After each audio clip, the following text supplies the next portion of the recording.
நம்மளுடைய பாரத பிரதமர் அவர்கள் மார்ச் 1ஆம் தேதி புதுவைக்கு வர இருக்கிறார்.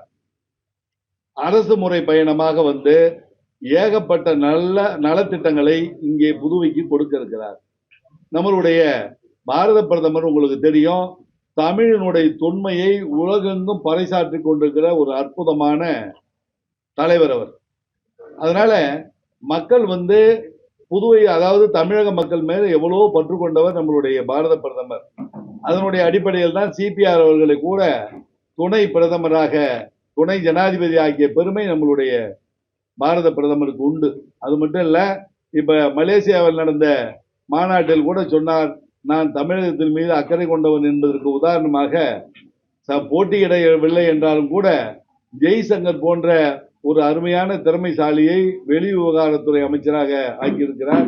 அது மட்டும் இல்ல, நிர்மலா சீதாராமன் அவர்களை பைனான்ஸ் மினிஸ்டராக ஆக்கியிருக்கிறார். முருகன் அவர்களை நம்மளுடைய ஊடகத்துறைக்கு சார்பாக அவரை மந்திரியாக ஆக்கியிருக்கிறார். இப்ப கடைசியாக நம்மளுடைய சிபிஆர் அவர்களை துணை ஜனாதிபதியாக ஆக்கியிருக்கார்.